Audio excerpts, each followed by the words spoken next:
Hello, everybody. I'm Mark David Smith, and you're watching Superheroes for the Messianic Lifestyle. And I don't know who it is. This guy just kind of wandered in. He was on my front porch, sitting in my lawn chairs, kind of watching out over everything. And I thought, hey, brother, what's your religion? And he says, I'm one of those people in the messy attic of people. And, I crawl around in their attic and on their porch and stuff like that. And so I said, well, hey, come on in. I want to interview you. And, you look like a superhero. And, I don't know what your ability is, but I guess we'll find out here. Hey, everybody. Welcome, Brad Scott. Hi, Brad. Hi to everybody. Hello. How are you? Shalom and all that good stuff. Okay, good. Well, Brad is visiting, and we're going to talk to Brad a little bit. What we do here on Superheroes for the Messianic Lifestyle is we are people who live a life of Torah, and we love to talk about it. That's what we like to do is talk about it. And Brad has been around a little while. He's um, studied a few things in Torah and shared them with people, and people like to listen to him. And so, um, but do we really know who Brad Scott is? I mean, really know who he is. So we're going to find out. And let's start with this. Hey, Brad, um, why don't you give us a little background of your growing up and the belief system that your family was involved in? How did you perceive the lifestyle you were living, the belief system that you were living in? Doo doo doo. This is not a working number. Please try dialing again.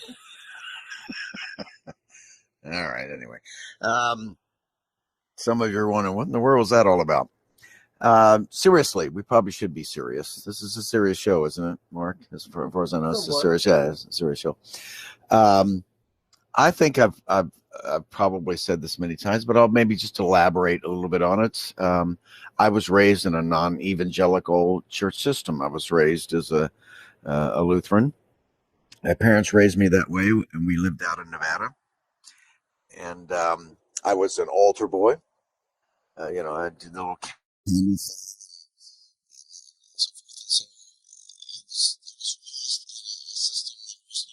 sitting in pews and following the bulletin. Y'all know what I'm talking about. The doxology, etc. I was confirmed in a Lutheran church. Went through that process between my 12th and 13th year. And then when my parents chose to move back to Missouri, which is where we're from Missouri, but when just lived a few years in Nevada, and we were on our way back. My father took another job back there. Somewhere along the way, Mark, since my father was raised Baptist and my mother was raised Lutheran, somewhere along the way they decided that, my mother decided that Baptists were too wild, and my father decided that Lutherans were dead in the water, too liturgical, etc. So somewhere along the way, they decided that we're going to do something in between the two, so we became Methodists. And so I guess Methodists are between Lutherans and Baptists somewhere. So when we get back to Missouri, we actually attended the largest Methodist church that in the entire state of Missouri. And it's where all the St. Louis Cardinal football players and baseball players went to church as well. So it was a very well-known large Methodist church. And I loved the pastor there, the Reverend Michener, was his name. I still remember his name. He was the first, this is the 60s, so he was the first pastor minister that I had ever known that they didn't do the choir thing. He stood up at the pulpit and played guitar. Now, being the hippy dippy 60s and coming into the hippy dippy thing, Paul Revere and the Raiders and the Herman's Hermits and the Dave Clark Five and those kind of things. That was very exciting to me to see someone play the guitars, like the Monkees, or whatever. And so I was very impressed with him. Come to find out about 10 years later, he ran off to a hippie commune, divorced his wife, and ran off to a hippie commune. So maybe he wasn't perhaps the Methodist Church's best choice to minister to that church. But then I went off to college, and like a lot of other students, religion, things like that was not my concern. But I still came back and taught a adult class. This is 1971 and 72. I'm still teaching adult classes at the Methodist Church.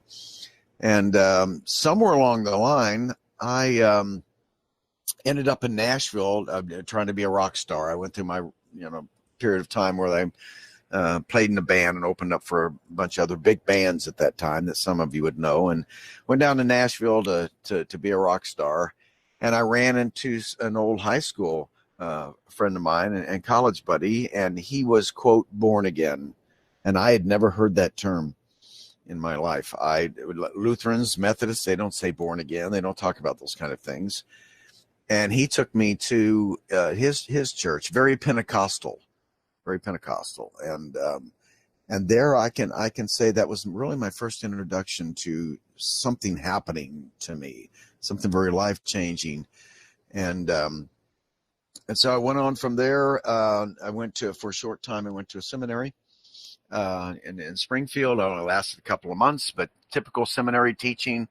That's where I learned Greek. I first learned Greek, Mark. I fell in love with the Greek language. I loved it. And in most of the seminaries in America, there's 9 Greek courses and then 1 Hebrew, and then 9 more Greek courses and then 1 Hebrew. And so I didn't get a lot of Hebrew, but I got enough to start to learn the language. And then I left and went into regular work. But in the meantime, I started to read. And I suppose it's probably the Dead Sea Scrolls that changed my life. And what I mean by that is that when I started to read commentaries about the Dead Sea Scrolls, because right around 81, 82, 83, somewhere in there, only one large Christian organization had pretty much control of the Dead Sea Scrolls. The guys with the funny cone hats. Okay, and they were kind of nobody else really had a chance to see them. Well, they started to release them to other Dead Sea Scroll scholars back in the early '80s, and they were trained just like I was when I went to seminary. And that is. Old Testament was originally written in Hebrew and a little bit of Aramaic, and the New Testament was originally written in Greek. And that's what everybody was taught. No one was taught where that came from or if that was even true, but that's what we were all taught. But these guys, Pinchas Lafid and Matthew Black, and very well-known Aramaic and Hebrew scholars, had an opportunity to see the Dead Sea Scrolls, look at them. And now they were putting out material saying that now that we've seen the Dead Sea Scrolls, we think it's quite possible that the New Testament may have originally been written in Hebrew and not the Greek, not originally anyway. That's why it's my contention to these days that the language of our Bibles came in the same order as the gospel. That is, first Jerusalem, then Judea, then Samaria, then the uttermost parts of the earth. So first Hebrew, then Aramaic, and then into Greek and Latin and all the other languages of the world. I believe they follow the exact same pattern. And so then I began to pour myself into the Hebrew language. I did not end up getting my doctorate in Hebraic studies and biblical languages until much later, but I was on the road to do that. I learned that there was an ancient part of this language that wasn't taught in seminaries. Fact that all languages begin with some sort of pictures. We call them pictographs or ideograms and things of that nature, that they all started that way. And so anyway, Mark, I suppose you got other questions to ask, but that's kind of the background of what led me up until probably the mid 80s, something like that.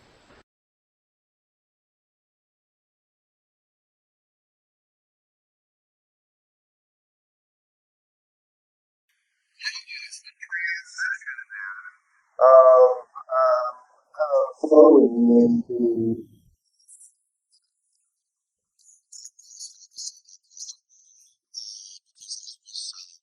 was teaching with Greek classes on when I was learning Hebrew language, and I was is when I began to discover through the Hebrew, not through the Greek, but through the Hebrew, I began to discover that what made the Old Testament and the New Testament uh, to have this continuity that I believe it should have, it was through a language, a single language. Now, most scholars, biblical scholars and historian, textual critics, and so forth, they see the same thing, only they see it through Greek. They believe that Greek is the common language that we should understand Hebraic thought and Greek thought with, and even Aramaic, which is pretty very similar to Hebrew anyway. And so they saw. On the other hand, I saw it through the Hebrew language, and so I think that's one of the things that causes us to see differences in the Old Testament and the New Testament is because of the language. And there's two different languages, and sometimes we get two different perspectives, and things seem to be contradictory when they're not designed to be that way. And so I saw the common language through Hebrew, and so I started this. I began to understand that the Torah was for us. The Torah was not only for us, or excuse me, those who are ethnically Jewish who believe in the Messiah, which is a pretty good description of the first 12 apostles, but also for those of us who were grafted in. And so that's when I started down this path in '83 of seeing that the Torah was for us. I didn't start out in '83 at that time with the two house concept. I didn't understand that until sometime in the mid '90s. But at that time, I knew that we're supposed to be keeping the Sabbath and we're supposed to be keeping the festivals. But I'm a pastor now. Now we get into the '80s, and now I'm pastoring a non-denominational church in Vernal, Utah, which is where I live and lived at that time. And I'm trying to teach the Sabbath and the feast, and I'm having to be very careful about it. Some of you know exactly what I'm talking about. And so it was in the early '90s that I remember that I had a lot of acting training, drama training in high school, and when I went into secular university, which was Southeast Missouri State in Cape Girardeau, Missouri, and I did a lot of acting, a lot of plays, and I thought, well, maybe I can get something across by uh, doing it through someone else, kind of a thing. And so I thought I just developed this career.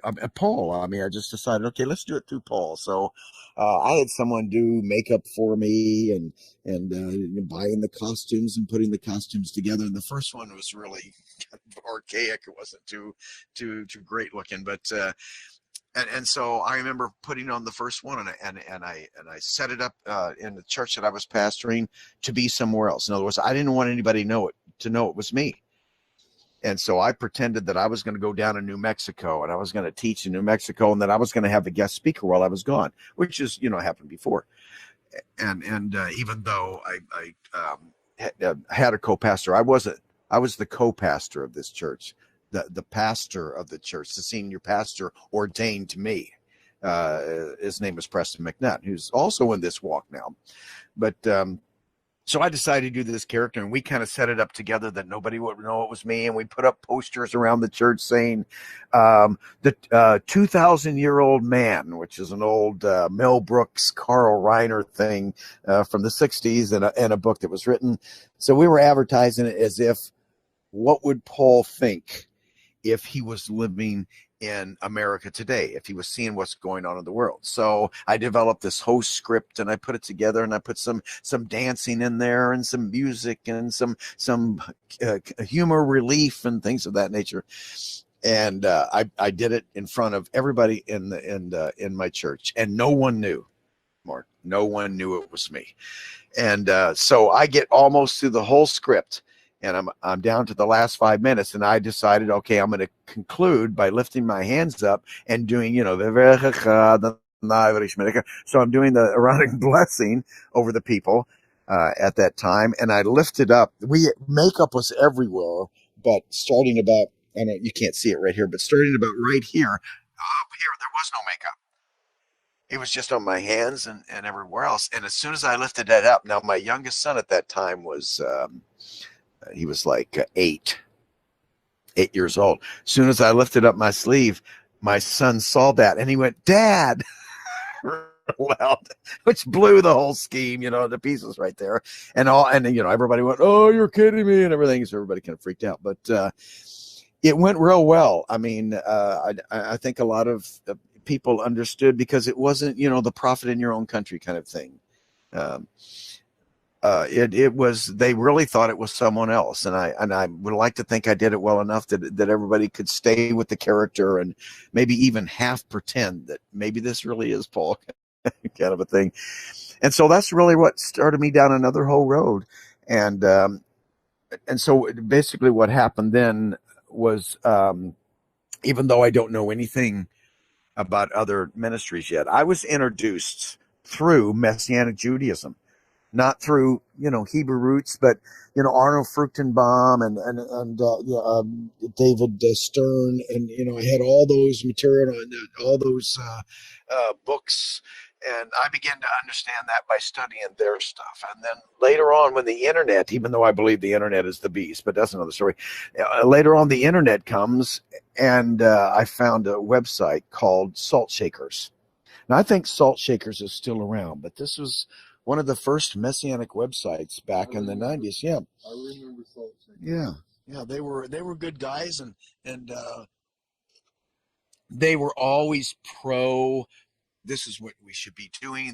They never got into the arena, even though they would not agree with the Hebrew roots doctrine today. But they never really got into that. They stayed pretty much with, okay, this is what the Bible says, and this is what God's people should be doing. And that's kind of how I got introduced to it. And then a little while later, I found Eddie Chumney's site, Hebraic Heritage. Now, I was already on the road by this time. I'm already speaking mostly in Canada. I started out speaking in Canada before the United States. Actually, I started in my own area for about a year, and that went over like a lead balloon. You know how that goes when you're in your own town or surrounding towns. And then next thing you know, I had a website, and ended up in going to Canada. And after going there for a year or two, one day the guy invites me back again. And he says, "We'd like to know if if you mind if there's another speaker on the dais." And I said, "Well, sure, that's fine with me. Don't have to do as much if there's another speaker." So I get up there, and the other speaker was Monty Judah. Now, I didn't know Monty. Monty didn't know me. And I had gone to Tampa Bay when Randy Dreyer was still, some of you remember these days, back in 2000, 2001. Yeah. He was still alive, went to one of his conferences, and there I met Michael Rood and some other people like that. And Monty was there as well, Ralph Messer, people like that were down there. But Monty, just to cut to the chase, Monty liked me. I liked Monty. And then he called back about 6 months later. And remember, I'm still doing my own thing, but I'm not really involved in what we now know as the Hebrew roots. And so he calls me up and invites me to speak at his Sukkot. And I said, okay. And so only about a month before Sukkot, I called him back and I said, I do this thing with Paul, this Paul thing. And Monty, one of the good things about Monty is that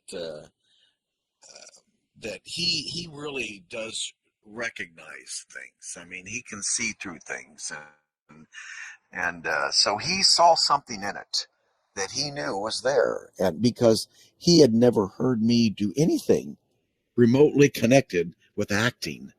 The only thing he knew is my my regular seminars and presentations, and we liked each other. He didn't, so he took a humongous chance, in my opinion.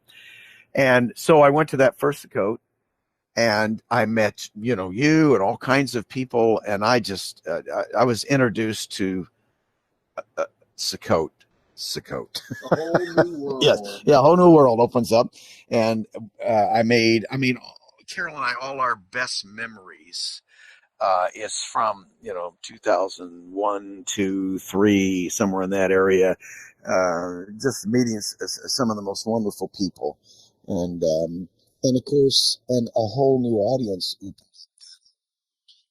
was also, like I said, the people in Canada, they were messianic, but they weren't really into the Hebrew roots thing yet. But I was going to a lot of churches. That was just to give you an idea of how old this is. I was traveling with an overhead projector. Okay, so to give you an idea, an overhead projector, how antiquated we were in those days. And I was doing back in those days, I was doing this is where the church went wrong. I was doing as a matter of fact, I hate to do a shameless promotion, but on our series is called History of the Church on the Rock, or on the Rocks is what we called it, and kind of developed into that. And I was doing here's what happened in the first century, here's what happened in the second century, third century, and slides, etc. But then I began to focus on the language, because Hebrew is the knowledge of this language is what brought me into this understanding in the first place. It didn't come from reading an article on the Sabbath. It didn't happen for me through reading something about the feast. It was the language. That's what made the connection. And I know there's a lot of people out there like me that you did kind of discover this on your own. And all that proves is our Father's able to speak the truth to more than one person. That's really all that proves. Because there's a lot of us in this walk that we discovered through reading and seeing something that someone else did. And it got us thinking, why aren't we doing that? And why are we doing this? And instead of that, and that's how it went. And then it just went nuts from there, Mark. So just went crazy from that point forward. Got very busy. Changed my whole life, and quitting my job. I mean, at first I was doing both. I was selling in the oil field in Vernal, Utah, and I had 3 weeks of vacation every year. And so that means 15 days. So 15 Fridays, if you will, a year for just a few years, or 96, 97. So I'd fly out on a Friday, speak at a congregation on Friday night and Saturday, maybe a little bit Sunday, catch a plane back on Sunday evening, go back to work on Monday, and a week later or 2 weeks later, I'd do it again. And I did that for a few years. Then I got in a really bad car accident. I have these happen to me quite often. Got in a real bad car accident in 2003, and that's when I went full time because I hurt myself. And so here we are. You mentioned quite a few names. Who else can you think of that influenced you then and now? Who do you see that you like that helps you understand? I've told this story, I don't know how many times over the years, especially when I'm at a conference and it's Eddie Chumney and I speaking at the same time. But back in 96, 97, I'm going to go back that far, when Eddie started teaching the whole concept of the house of Israel and the house of Judah, what is ostensibly called a two house. And when I first heard it, it just, I don't know, it just didn't resonate with me. It smacked of British Israelism and Worldwide Church of God and those kind of things. And I just, it did sound like replacement theology to me. And I'm not blaming that all on Eddie, because most of that I was hearing was from this group up in Canada. Because when I got there, they were ostensibly what we call two house. They were trying to get me to see this. And it was just, I think it was just poorly put. And so I was vehemently against it. And so I remember one time someone telling me about a conference. Remember, I told you about this conference in Tampa Bay. There's going to be a conference, and Eddie Chumney's going to be there. So I remember coming back home and telling Carol, I said, pack up our bags. We're heading down to Florida, and I'm going to turn this man's life upside down. That was my thought at the time. And so we flew down to Tampa, and we went to this conference. It was, it was Paul Wilbur. We mentioned earlier, a lot of big names, and I didn't know were big names. And And so we listened to them give a presentation, but we knew in the workshops that we had to go see Eddie. That was the main reason why we're there. So we went to his first presentation. And once again, as he's going through that, Carol and I just looking at each other and we're going, I know there's something about this that I'm just not catching. So it was over. So we confronted Eddie. We walk up to Eddie. And we started giving him all the passages that we thought contradicted this, and he gave all the ones that he thought contradicted us. And we went round and round for a while. And finally, I remember Carol saying to him out of frustration, I remember her saying, where in the Bible does it say that? And Eddie throws up his hands and he goes, in typical Eddie fashion, it's everywhere. It's everywhere. You know, and so that was so we just kind of walked away. So as we were making this decision on whether to what to do for the next workshop, we looked at each other and said, okay, let's go back and listen to Eddie's second part. So we went back to the second part. And all of a sudden, I don't think Carol and I can even tell you what it was, but something he said clicked. Actually, Carol got it first. She turned to me at first, and a couple minutes later, I turned to her, and we just kind of looked at each other and said, we got it. We got it. And I tell this story when I'm at a conference, and I always like to introduce Eddie. Okay. And Eddie doesn't mind. I say, I'll go up to the host or whatever and say, can I introduce Eddie? I'm not sure if you want to do that. So I'm up there telling this story. And so I end the story by saying I went down to Florida to turn Eddie's life upside down. Instead, I got there and Eddie turned my life upside down. Ladies and gentlemen, introducing Eddie Chumney or whatever. That's kind of how it goes. So it's Monty.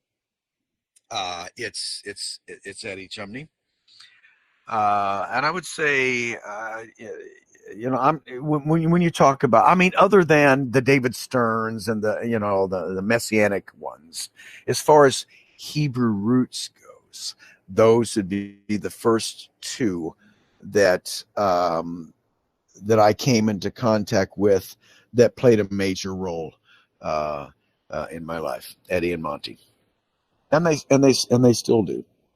We don't get to see each other hardly anymore, but that, it was back in those days, Bill Cloud and I, which was the third one to come along. That's why I say I don't want to miss anybody, but the first year I was there, I also met Bill. But it really wasn't to the second year that we saw each other again at Monty Sakote. And we just became the best of friends. But we used to do things together. Those are the days where it wasn't quite as, if I can use the word popular, as it is now. As far as numbers are concerned, it's not near, Christianity or anything like that. But it's certainly much more well known today, this walk, than it was back then. And we could go out 2 by 2. And of course, we had to stop that because, like Bill snores. He snores really loud. So anyway, so we. I can cut that out. I can cut that part out. So we stopped being able to go out together and share the hotel room, if you know what I mean. And so it's been nonstop for I don't know, 20 some odd years. It's been nonstop, and it's afforded me the opportunity to be able to visit. So I've spoken in some 50 plus countries now. I've spoken in some 50 plus prisons in America as well, which is very, very exciting to me. My favorite thing in this walk, even though you didn't ask it or if you were, but is speaking to the youth, the next generation, or the young people, and being in prisons. That's the most exciting thing, is being in the prisons. If you've never gone and had this message in a prison, you really need to do so. That's where a lot of the joy is. You mean speaking to people in prison, not actually being in prison? Yeah. Yeah, we need to make that distinction. Don't. So, well, I am going to rob a bank now in order to get in and satisfy 3 Brad. months from now, what are we going to be hearing in the hubbub of That's right. the Messianic Brad, lifestyle? yeah. When was Brad in prison? Yeah. No, it's speaking in the prisons. This is the pretty amazing. In those days, a lot of us were really looking at that and It was trying different to then, figure was it out. not? It was different then. I mean, but one of the questions I get probably asked the most is, Brad, since are out of the country as much as you're in the country, and you spend so much time, what do you see? What do you see the direction that the Hebrew roots thing is going? And I get that asked, and that's a logical thing to ask anyway. It's not off the wall. And my response for the past 5 years has been the same, and that is that when it comes to those of us who have been in this walk a long time, relatively speaking, it's probably more divisive than ever. I hate to say, because we are professionals. I've said many times, the Hebrew roots people are professionals at division. I mean, we've gotten very good at it. We practice a lot.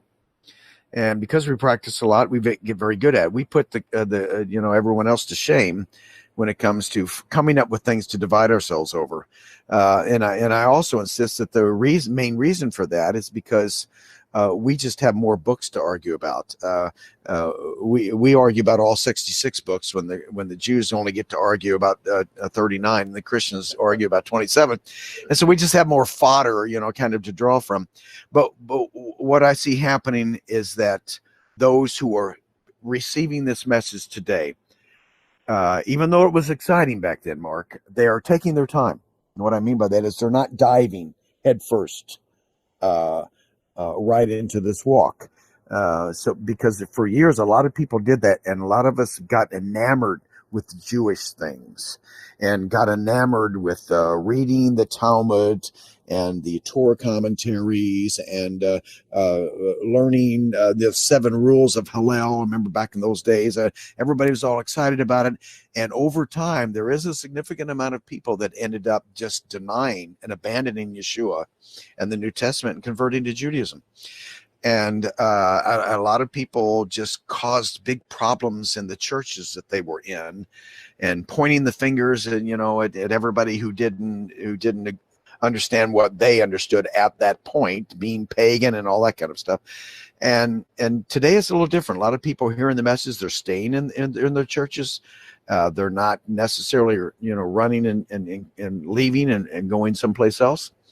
And so even though the Messianic or the Hebrew roots congregations are few still, I mean, relatively speaking, compared to Christianity, there's a lot of people who would consider themselves Hebrew roots that are still sitting in the pews of traditional churches yet. And some of them actually are making a difference, Mark. So that's the fundamental difference I see the Hebrew roots going right now. I agree. I think it's that's a balanced way to look at it. But you're out there. I'm not just that you're out there, but you're in the midst of those that you get to see and hear their feedback and the network. But it's what's real, and we like to hear what it is that you're seeing out there, so that we have a perspective too. A lot of, I think, a lot of the narrow-mindedness is because we don't get to hear that perspective. Yeah. Well, I think that we've gone through a period of time where we did have those divisions. We did have a lot of issues where people had to choose, or which how to say it, how not to say it, when to start Passover, when to not. And rather than looking at it as maybe we shouldn't look at it from a divisive point of view, maybe I can suggest that based upon Ecclesiastes chapter 3, that we can look back and say, okay, the fathers took us through that time. Took us through a time where we had to weed out some things, and maybe some of these, I remember Paul saying something like, "There must be divisions among you," and because there is, that weeds out some of the differences. And so I believe it's quite possible that we've gone through that time now, and now it's, instead of a time of scattering, maybe now it's a time of gathering. And because I think a lot of people feel the way we do right now, that the Father's doing something in this walk, and it may not be called this much longer. We may have to accept the possibility that what we ostensibly call Hebrew roots is not the last thing the Father's doing. It was just the step. As a matter of fact, I'm going to suggest that if the whole Hebrew roots thing completely disappears tomorrow, I believe that we accomplished what the Hebrew, from our Father's point of view, what it was all about. I believe we have successfully, Mark, caused a lot of people to revisit their Bibles, to go back and read that passage again. Maybe I did learn that wrong, and to go back and study the scriptures for ourselves. And even though they may not at this point still agree, that they're at least they're going back and reading their Bible, and maybe it will become something else very soon if the Messiah tarries, and maybe we'll have a different word for it. I don't know. I a lot of times I don't have problems with words like other people do. I'm not going to call myself messianic because blah blah blah. To the word, there's nothing wrong with the word messianic. It's a perfectly wonderful word. Hebrew roots. From my point of view, especially in my ministry, the whole idea is, why do we call it that? Because we're trying to roots are embedded in, I believe, Abraham. That's why we're not called Moses' seed. In the scriptures, we're not called Isaiah's seed, David's seed, Moses' seed, Noah's seed. We're called Abraham's seed. Why? Because our pattern and our model is Abraham. That's the reason why Abraham first believed God. It was accounted unto him for righteousness. Then he kept the commandments of God. And because of that, that's what's going to bless all the nations of the earth, is that pattern, that model. Well, Abraham was the first one called an Hebrew. I don't know if they teach that in English anymore. I think they drop the an and just say a, but I was raised at an Hebrew. He was an Hebrew. And so that's the reason why we call it Hebrew roots. If anybody's listening, I wonder where that name came from. I think it was patented by someone we know back in the 70s, but that's the way I see Hebrew roots. So I don't have any problem with calling it that, even though, on the internet it may change and be called something else. Hey, works. Yeah. It doesn't make any difference what you call it, as long as you stay unified in it. Yeah. That's really all that matters. Well, the name of the ministry is Wild Branch Ministry. Thank you for being correct about that. That's fine. Tell us a little bit about the history and where you are and where you're going with the ministry. Well, the actual ministry itself began with a newsletter when I was pastoring, right in the days of the poll. Right at the time doing the poll things and trying to convince my congregation that the Torah was for us and as well. And so I started out a newsletter and it had a circulation of, like 12.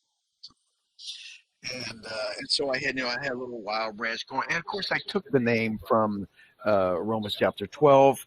At that time, Mark, I wasn't thinking in the future down the road of something that would have a Hebrew word in it. Today everybody has to have a Hebrew word. And if we're going to call ourselves something, it has to be something from the Hebrew. For some reason, just being a simple son of God doesn't work. I have to choose something else. But at the time, I knew that I was a wild branch from a wild olive tree grafted into a natural tree. And right at first, our focus was to go out to the wild branches and bring the natural tree, or at least the fruit of the natural tree, to the wild olive tree. And that was our, so that's why we called it the Wild Branch Ministry. And I don't know that that's changed a whole lot, but that's where the name comes forth from. And it started in '93 with just some local newsletters in my church, and then I started a seminar called The Introduction to Biblical Judaism.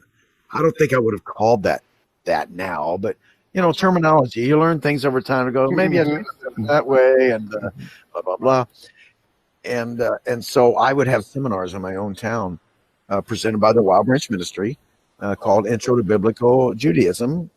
And it started out with a small amount of people. I tried to do what I think is biblical, and that is start out in my own town. And then next thing you know, I was invited to speak in a town that was called Dinosaur, Colorado. Dinosaur Baptist Church, Dinosaur, Colorado.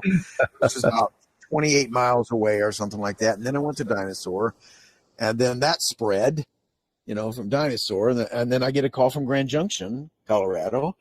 And so that I went down there to speak, and that spread out. And next thing you know, I get the call from Windsor, Ontario, Canada, and it just kind of kept spreading that way. But things are different today than they were then. The internet was just getting started in the early 90s, in the mid 90s. It was kind of a new thing. Laptops was not a household word in those days. Everybody just had the main, desktop and the main thing, and so there was a lot of terminology. Email. I don't remember hearing the word email back in the early 90s, but I'm not a computer geek either, so maybe I'm wrong about that.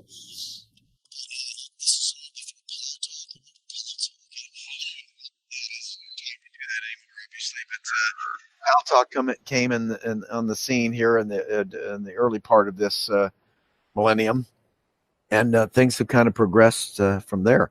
Now, to me, the focus needs to be the next generation, not in just teaching them, but raising up young people. And I think we need to be careful because I've seen a handful of young, a couple of them I kind of feel responsible for them being where they are right now, but or were, but I think we need to be careful about bringing up the next generation, in case the Messiah tarries, and making sure that they are 100% respectful of their elders. Some of the things that I've seen out there, I'm thinking this is dissing. This is a diss of elders. And we don't want to give babies power tools either. You know what I mean? They just run around drilling holes and everything everywhere to go. But at the same time, we need the next generation to come up. So I believe the next generation should be cutting their teeth on the next generation, and not jumping right in there to replace those who've been around a while. And that they should be seeking the counsel and the advice of the people who have the gray hair. Okay. I come from That's platinum blonde. Is that what it is? Okay. I come mostly from my mother's side, and so she's 88 and still doesn't have hardly any gray hair. But you all know what I mean by that. And so we need to be careful with some of the teachers in the next generation, because they may have. And I'm not speaking of anybody in particular, it's just generally speaking. They may have a lot of knowledge about a lot of things, but there's no wisdom. There's no wisdom yet, for the most part, because you can't, wisdom comes from experience. And I agree. So okay. So one of the things I'm always interested in, and I get asked this a lot, is what do people who teach, and we listen to their teachings, what do they study from? Where do they get information that leads them to understanding? And I know the general thing is, the Holy Spirit. Well, that could be a given, but so like this, in general, would you use that? Sure. Well, that's a great question. I do thank you for asking that question, because first of all, the Holy Spirit, the Comforter, needs to be your source, but his purpose, at least one of the purposes, is to lead his people into all truth. And so, yes, it has to come from the Spirit, from the Holy Spirit, but then he leads us to certain places. When it comes to the language in particular, the on my website, wildbranch.org. I have a section that you can click on, and it gives you my favorite ones. It's got like 7 or 8 things on there of the like the first 4 is something everybody should have in the first place, because if you don't know Hebrew and you don't know Greek, then you're going to have to start out with something like a Strong's Concordance, a Brown's Driver Briggs, a Gesenius, and things like that, Thayer's Lexicon, things of that nature. But they are indeed Americanized Hebrew, and you need to go further than that. But my fundamental belief all along has been, with respect to the language, especially a lot of people go back to Hebrew, you need to get material and books and sources from those who have gone before you, that know the language. It's part of who they are. It's not just the language they were raised in, but they are the great sages of this language. People have gone, because one of the things that I've seen in this walk that has a tendency to happen is, once people start realizing, catching on, that all languages of the world, and we don't have time to go into a linguistic study here, but all languages of the world have always understood to come forth from one. And fundamentally, the difference is whether it's the white man's view of languages, which is an Indo-European Sanskrit source, or what I believe a biblical perspective. And then once people discover, no matter which side you fall on, but everybody agrees everything started from one language. All languages come forth from one. And everyone agrees that in the beginning they were pictures, just like kids draw. They were picture-like. But even though over time, I believe that language has devolved, not evolved. And I'm not the only one that holds that, but there's few of us that hold that opinion. Most people go for the human evolution thing, the Darwin view that humans have evolved, and so language has evolved. I believe just exactly the opposite. But having said that, there's some dangers about going back to the pictographs, because even though the forms of the letters have changed, the meaning has not changed. Whether you see an Aramaic style bet script of a bet, or you see a house, an actual house itself, it still means the same thing, even though the shape of the letter has changed. And I see a lot of people taking these things and kind of massaging them to fit a doctrinal position. And so I see some dangers in this walk when it comes to those kind of things. And so I've always recommended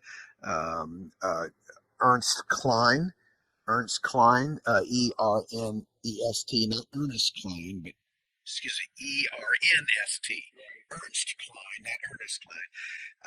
Etymological Biblical Hebrew, Samuel Raphael Hirsch's Etymological Dictionary. I've always recommended those. Those are 2 of my favorite. I have, obviously, over time you develop a pretty good library of Hebrew sources, but those are the ones I use, still rely on the most. And if you go to, like I said, on the front page of our website and click on the resources, I give you the author, the book, the ISBN number, and I even give a couple of examples where you can get them pretty cheap. I have a series called Learning Research Tools that teach people how to use these things, because the danger is that sometimes they get them, and once again, they're a baby with a power to them. Right. And they do things with them that they're not designed to do, or they don't know what to do with them that is designed to do. And so I just put out a DVD that I go through each one of them and show you how to use Jeff Benner's Ancient Hebrew Lexicon, which I also use. I show you how to use the Hirsch's and the Ernst and the apostolic sources, apostolic polyglot the Bible sources that you can use, because it's my contention that learning this beautiful language is like finding treasure in a field. And it seems logical to me that the more spades we have digging in the field, the more treasure we're going to find. So that's just one of the things. I'm glad you asked that, because I like to teach other people. I agree. So they can find that on Wild Branch website. Yeah, okay. Tell us how to find the website. What will they find there? how can they contact you if they want to have you come and speak, that type of thing. Okay. Well, let's just start with the web page because everything's basically on there. The website is wildbranch.org. It's very simple. Wildbranch.org. My email is brad@wildbranch.org, and on the website, not only do you have the information about conferences and conference guidelines and seminars and things of that nature, which is obviously on the conference page. Okay. Then there's a articles and teaching page, and there's hundreds of words and articles there that you don't have to, buy a CD or buy a book. So there's hundreds of them on there as well. And my schedule's on there. And as I said before, there's some other little bitty interesting things on there. There's freebies on there that are audio as well, and excerpts from things that you can also click on. And what else? Well, like I said, the conference page where I'm going to be at and things of that nature. So that's where it's at, wildbranch.org. Yeah, it's had a lot of years to have stuff on it. And it's easy. I would also like to say, this is the feedback I get, that we don't clutter up. I mean, the Wild Branch page has remained exactly, you open it up, it looks exactly the same now as it did 20 years ago. Everything in the marketplace is the exact same cost as it was in the 90s. Nothing has really changed at all, and it's very simple to navigate. And there's not a lot of clickling, glittering things, buzzers and bells, and too many places to go. It is very simply laid out. Good.